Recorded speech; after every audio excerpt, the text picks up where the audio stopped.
All right. Hey, everybody. Welcome to today's Cloudy with a Chance of Learning.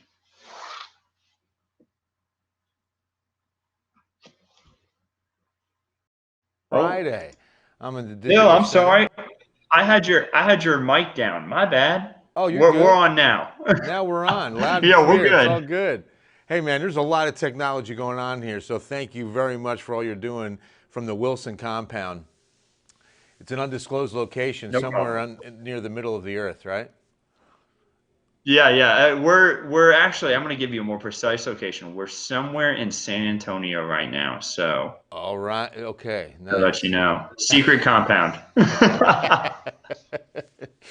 Well, welcome in. It is a Friday, a beautiful, beautiful Friday. The last couple of mornings, yesterday morning was incredible. This morning felt really good. And these are gifts. I mean, welcome to May. What felt like the longest April in history is finally over, right? April felt like a month of Yeah, Mondays.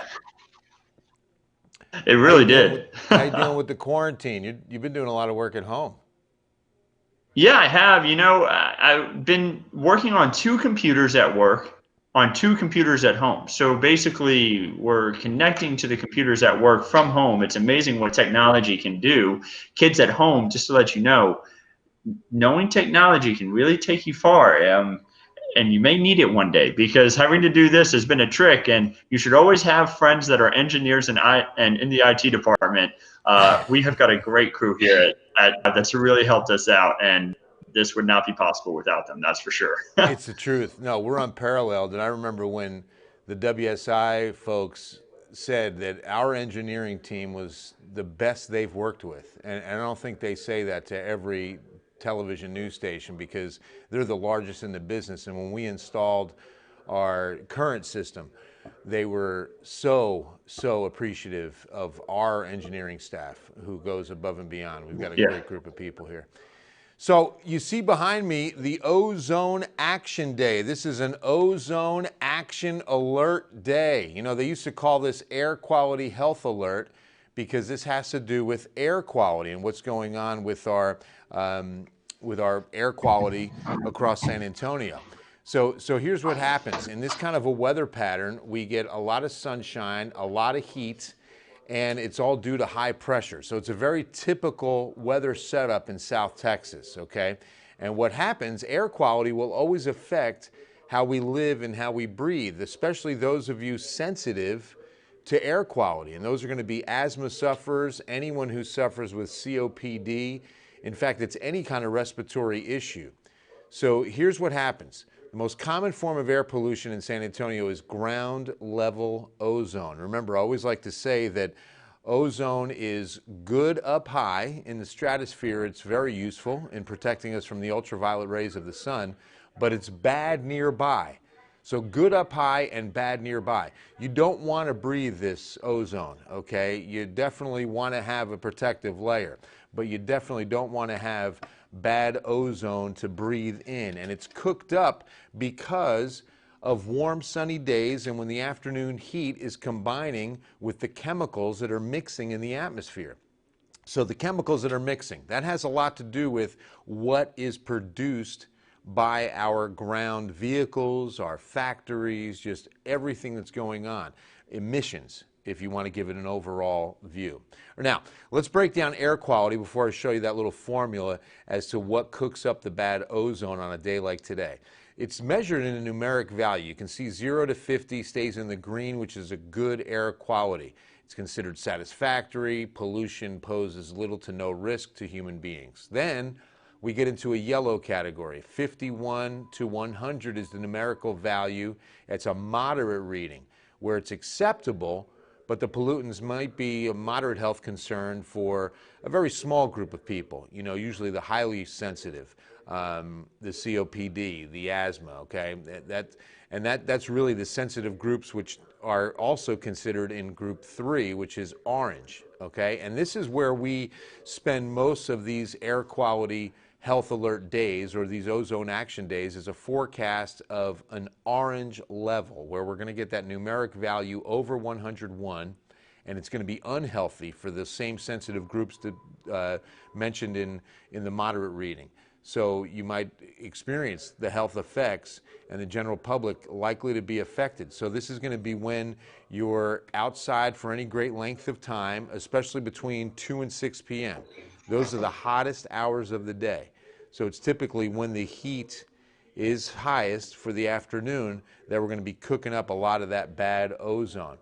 So let me show you exactly what that looks like. This is the setup for the ozone, because what happens is you get the sunlight, you get the heat, and then it's added to this volatile organic compounds, okay, of the atmosphere, the troposphere. And this is all of the collective from vehicles, from industrial facilities, from gas. When you're pumping gas, the vapors that come off. You know, San Antonio is still in non-attainment.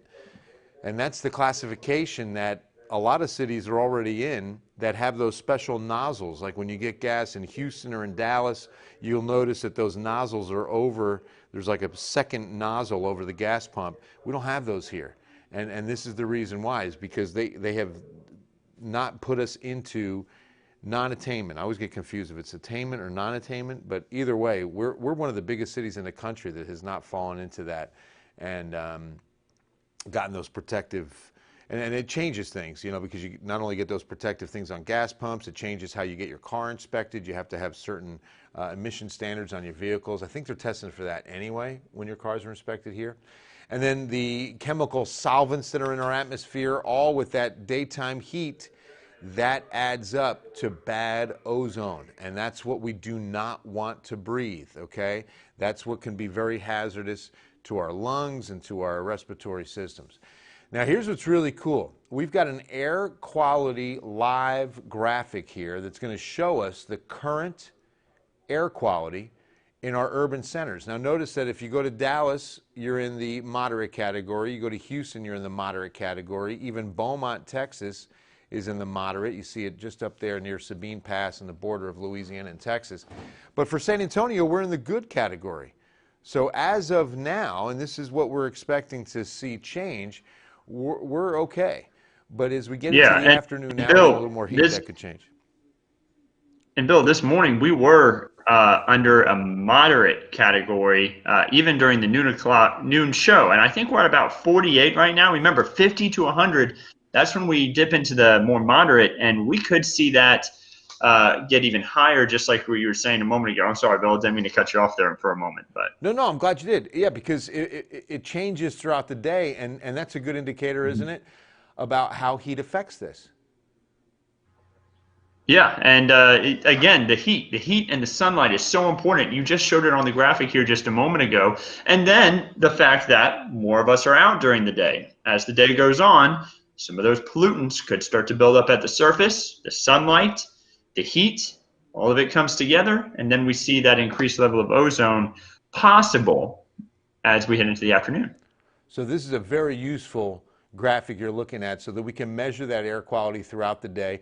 Often when we have school in session as normal, like we would have today, there won't be an outside recess on an ozone action day because so many of those children suffer from asthma and are living with those respiratory conditions, and it's going to be unsafe for them to be outside after the 12 o'clock hour. That's why we always say, try not to cut the grass today. If you can hold off until tomorrow. If it's got to get cut today, try to do it early morning, which is already, of course, past. But now, why don't you wait until about 6 or 7 this evening? Let's get out of those heating hours. That's also when you want to try to refuel. If you're going to get gas for your car or truck, make sure you're trying to do it outside of those heating hours. So we're not putting more of those toxins or those, emissions into the atmosphere, those fumes, during the heating hours of the day. If you can refuel after 6 or 7 p.m., it does wonders. And then also the idling.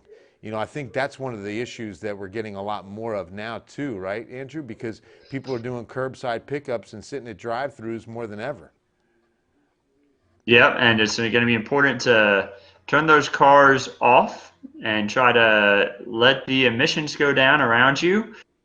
Just take it easy on the roadways. If you can walk somewhere, if you can ride your bike, of course, practice social distance. Yep. But it's kind of a tricky time right now. And, I guess I would imagine it's hard to forecast for these ozone alert days too at the moment, just because there's not as many people out. So we may have the correct weather set up, But we'll see what happens this afternoon if we do get into that unhealthy for sensitive groups category, just because there aren't as many people out. Of course, that's one of the factors, the amount of people and then the weather pattern. That's a great point. We were talking about that earlier. This is an interesting ozone action day because we've never had it with this kind of setup where you have fewer vehicles on the road, you have fewer people out and about, and that definitely puts an impact. Now, this all comes, by the way, it's not the National Weather Service, it's not the City of San Antonio, it's the Alamo Area Council of Governments. It's called ACOG.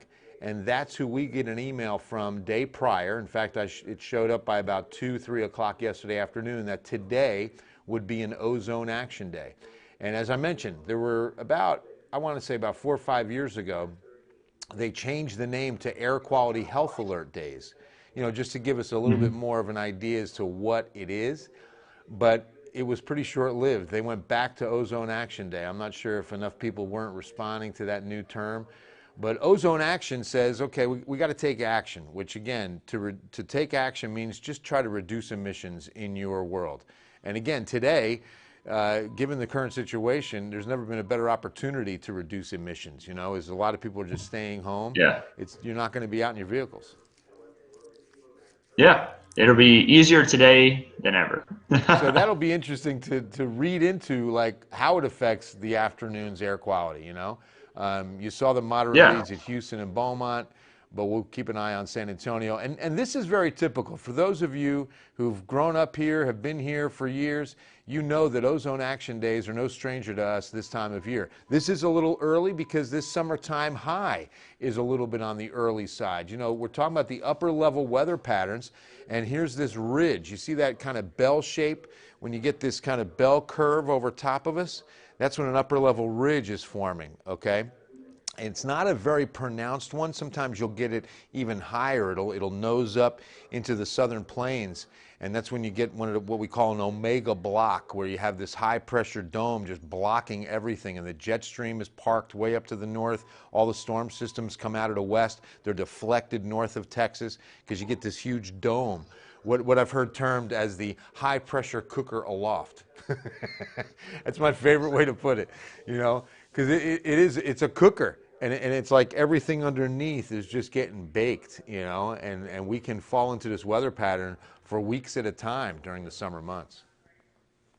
Yeah, these are when we have our hottest days, whenever we get in a weather pattern. Listen, we've got some warmer days ahead of us here for really all the way through the early part of next week.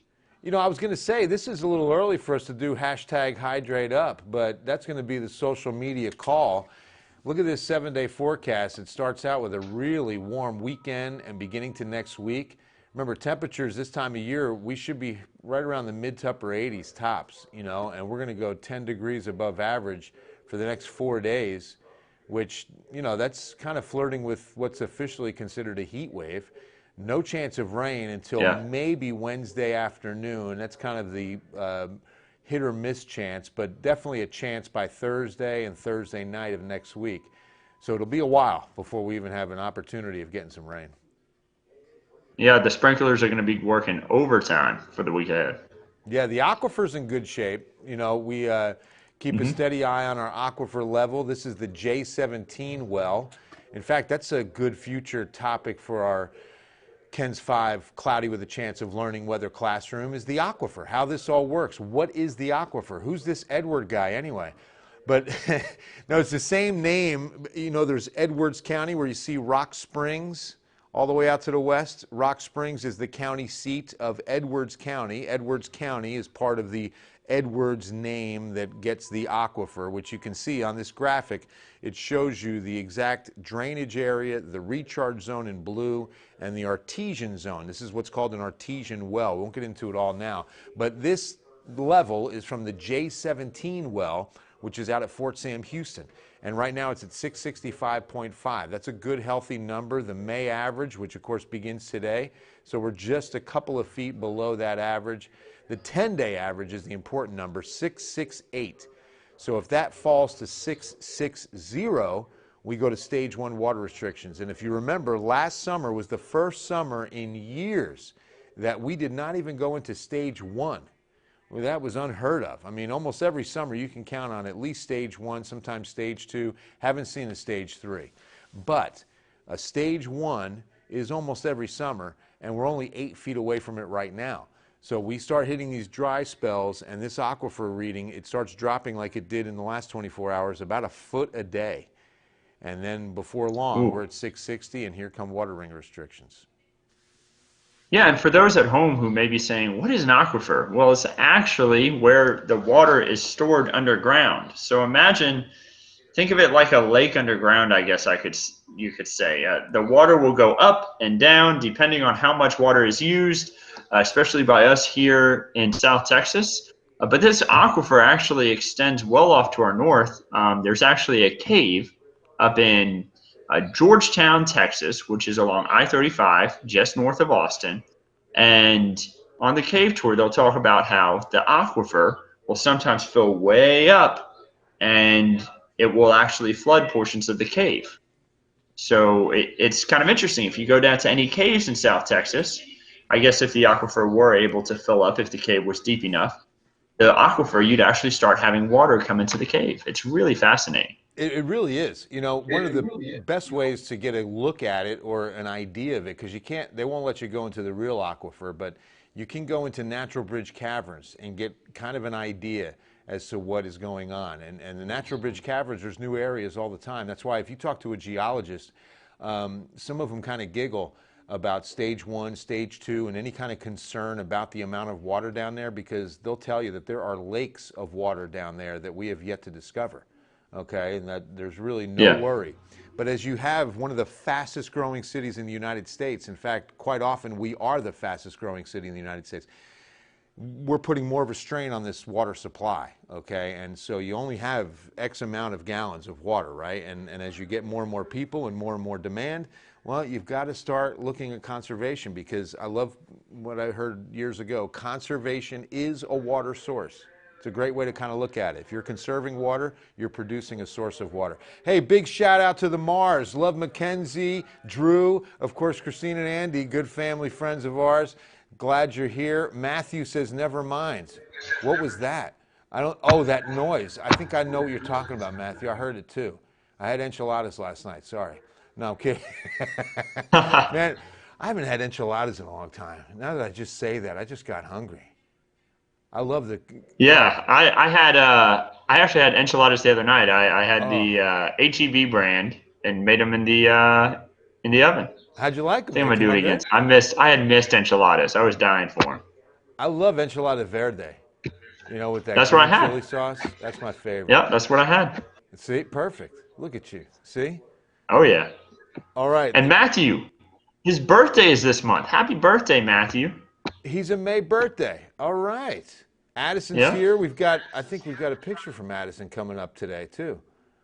We do. I'm a little late on getting the feed going here, but we got the feed going. Boo population, right? The secret's out, man. San Antonio is a great place to live, so that's why so many people. In fact, I know from 2000, was it 17 to 18? Yeah, I think it was 2017 to 2018 was the last time they measured, or not the last time, but the measurement that we use was 66 people a day were moving to San Antonio. That is just Wow. incredible. That is a population boom. All right, I mentioned some pictures. We want to get some pictures going and celebrate some of our great Yeah.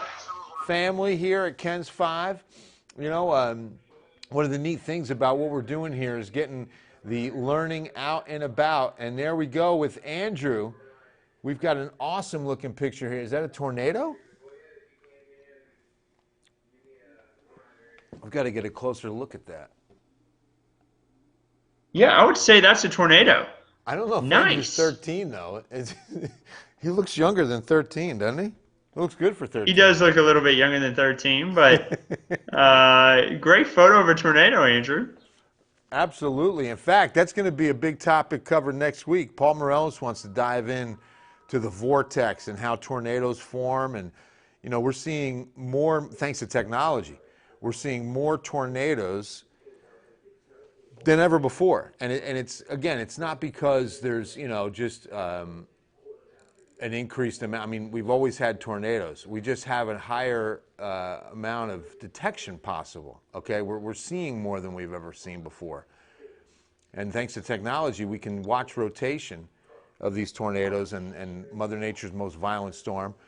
Sometimes before they form or while they're forming, and give you those just few seconds that you need. There's Addison. Yeah, and Addison is some of the 6 years study, old and showing us phases of the moon.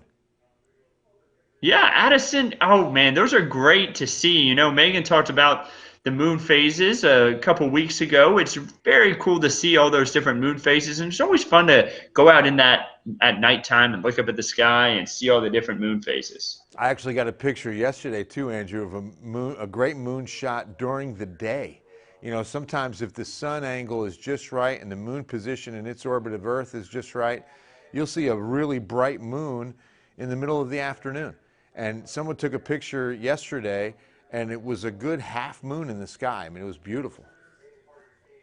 Nice. It's hard to get. I can barely get a picture of the moon at nighttime. I always try to use my cell phone, and it doesn't work out. You know, that's one of the hardest objects to find in the sky. It's different every night. Nothing moves more in our nighttime sky than the moon, for sure. Speaking of, is that the supermoon we had not too long ago? Ned and I Lillian, think it is. 7 and 6 years of age, brother and sister, digging it. Sometimes that moonlit sky, you know, we had a meteor shower about a week ago. We went out, we only saw one, but because it was expected to be pretty good because the moonlight wasn't going to be as bright. But that's a good bright moon right there. Remember the perigee and the apogee of the moon's orbit. So sometimes the moon will orbit closer to the planet Earth, and as a result, if you get it on its perigee, which is when it's closest to the Earth in its orbit, and a full moon on the same night, that's when you get that supermoon, which is about 15% brighter. Oh, look at this, Andrew. Absolutely beautiful. And you know, a lot of people are having more time to do a little bit of gardening. And I know that's something popular people are doing. My brother's actually doing that, and that's a beautiful shot of in the garden of someone's backyard, Cheryl's backyard, I'm willing to bet. That's a good point. You know, thanks to the April rains, which we closed down last month at about an inch above average, almost 3 inches for the month of April. So that got a lot of people, of course, you know, with things to do in your backyard and at home right now, gardening became really popular, and it couldn't have been a better amount of rain for April to get a lot of gardens going. But great Yeah, and shot, we needed Cheryl. it. We haven't had many, yeah, we haven't had many months where we've had above average rainfall recently, so it's nice to see it. Right? We should get some good May flowers. All right, the great JODI Chisholm. Now, I know this young lady. That's my mother-in-law. What happened, you're going to see the picture, I think, next that inspired Jodi's picture. I called this the praying cardinal because there it is right on top of the praying hands in my mother-in-law's backyard. And the state of Texas is the bird feeder, which, as you can see, is kind of reversed right now. We're looking right to left instead of left to right on Texas. But that's Yeah. Texas in reverse, I guess you can call it, right? Yeah, you could call it that. That's a cool bird feeder too. Yeah, that's a holy cardinal. You see, because there's Very holy cool. cardinals at the Vatican too, I guess. I don't know. Now, this is Yeah. cool. Okay, so Alice and Jesse Martinez are up in Pipe Creek, and they sent this picture in of a monarch being born. I mean, this was fascinating. You know, there's a little What? cocoon next to it, and that is so cool. What a beautiful butterfly.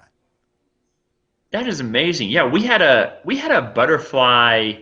What do you call it? It was like a butterfly, not necessarily net, but station where the caterpillars would go around. They'd eat the leaves, and then they'd form cocoons, and then you'd watch them come out of their cocoons, and then you'd release them. We did that when I was a kid, but I forget what we call them. I guess a habitat, a caterpillar butterfly habitat.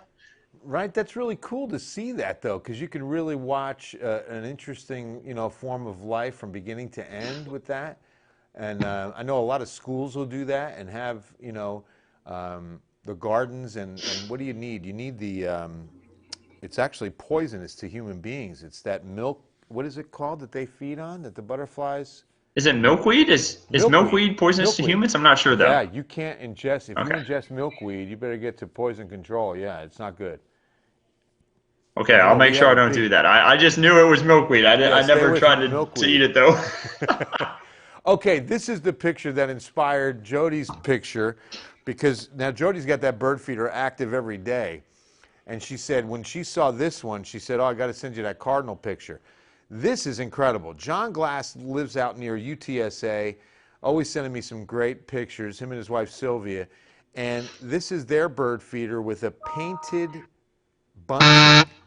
There it is again. Those enchiladas are hitting. Hey, Matthew, by the way, yeah, I love this. Matthew says, since this is the month of his birthday, maybe this is his birth May. Whoa, I get it. And I'm waiting for that I picture. like Don't it. worry about it. No rush on that. You can clear up the mistake, Matthew, and send it to us. But yeah, the painted bunting. Go back to that for a second, if you don't mind, Andrew. This bird, Yeah, we'll do. We'll do. when he sent it to me, I'm like, a painted bunting? Now, where's that from? And it was in the southeastern United States as well as in Cuba.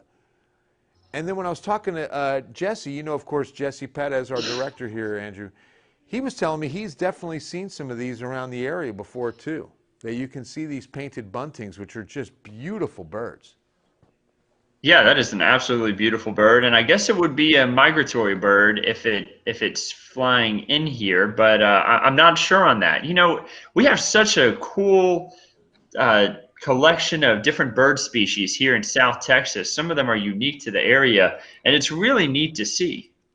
Really is. You know, again, not only people, but I guess a lot of birds love San Antonio, and they're migrating here too, right? It's a growing city, Yeah, I'm there you telling you. go. Again, more 66 spring birds than a our day. water. What's that? 66 birds a day. Exactly. Oh, beautiful shot here from Sandy Ross. Oh, I love that. I'm not sure if it's sunset or sunrise, but absolutely beautiful. You can see those cirrus clouds will always give us some great color whenever the sun is reflecting off of that at either rise or set. But just beautiful, Sandy Yeah, Ross. and we got cirrus clouds overhead today. It's going to make for a gorgeous sunset this evening. So make sure you get out those cameras because it's going to be a great evening for that backyard. Should we issue a beautiful sunset alert? I think it's going to have to be sent out All right, ASAP. we're going to have to send that out ASAP. Make sure, you know, that there's a term that has been really changed in you can't use it. I don't like to use it all the time. I like ASAP, but for some reason, a lot of people think that means immediately, and it doesn't. I really try to use it as it sounds, as soon as possible. So, you know, when you can, you know, but it's got this meaning now. If you say ASAP, it means immediately, doesn't it?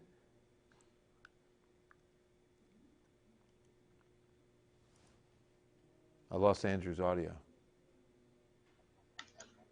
Oh, there I am. I'm There you are. back. Sorry about that. But Yeah, isn't that and right, again, Andrew? guys, Don't you working think from home ASAP in most technology. cases people expect it now? Like when they say, I need that ASAP. Yeah, I agree. That's what most people are trying to say, I guess. They need it right away. And it seems like everything's needed right away these days. We're always moving real fast, I feel like. But this current situation, I feel like things have slowed down a little bit, but in a good way A at very good way. times. But yeah. That's what I'm saying. I mean, that's what I love. That is the silver lining in this tragedy. I mean, because it's really sad how many Americans we've lost to coronavirus. But what it's done for those of us who needed to stop, needed some family time, needed to get around the table a little bit more, need to spend that QT with the ones you love. That's been one of the positives out of all this. So, you know, we all want it to end and we want to get back to normal as soon as possible. But at the same time, I have to be honest with you, man. I've really embraced the time with my middle daughter, who's going to be going away to school in the fall. You know, we lived such busy lives there during the school year. It was just, you know, a few months before the pandemic hit that I was like, man, I need to spend more time with Kendall. She's going away to school in the fall, and I'm going to really miss her. Well, boom. Now I'm spending every, you know, moment with her. I mean, it's fantastic. And, you know, I love it in that sense. So, all right, a few Yeah. closing comments before we get out of here. Addison has a May birthday as well, and her little brother Gavin. And then tomorrow is their grandpa's birthday. Wow. Lots of celebrating Wow. for the Lewis family. Thanks, Sandra. So tomorrow for grandpa, oh, since it's Friday, Now, what's Grandpa's name? If you can give me his name real quick, Sandra, I can do my little song, because I do that little song every time. Happy birthday to all three. Yeah, there you go, Matthew. Good job. A lot of May birthdays. That's really cool. But yeah, let me leave you with the 7-day forecast before we wrap things up. Make sure you're hydrating, everybody, before you're heading out to do any kind of walking or biking or any recreation. You've got to have the H2O in you. I'm telling you, one of the best things to do is in the morning before you head outside. Have at least one bottle of water. Have a glass of water. Get hydrated before you're outside, while you're outside, after you're outside, because this is the kind of heat that puts a strain on your body. The most important thing, pay attention to how your body communicates. If you stop sweating, if you feel a little dizziness, those are signs of heat exhaustion, and that can lead to heat stroke, and that's a very dangerous situation. So make sure. It's Jimmy Lewis. Any relation to Jerry? Happy birthday, dear Jimmy. Happy birthday to you. There it is, right there. Now, and it's going to be a sunny, beautiful birthday for Jimmy Lewis tomorrow. Sunny and 93. Beautiful weather. Maybe a birthday Oh yeah. parade. You know, that's what I'm I thinking, think it's Andrew. One time. of I those, think one I of the think you things could that very well get continues. one of those. Oh, absolutely. I think a lot of kids and a lot of adults are going to want birthday parades outside of this pandemic situation. So I think we're going to see those in the future. Oh yeah. All right, man. Well, hey, good to see you again, Andrew Wilson. Can't wait till we see each other in person, get our whole Ken's Five family back in the building. It'll be a wonderful day when that arrives. We're getting closer and closer all the time. But thanks for joining us for Cloudy with a Chance of Learning.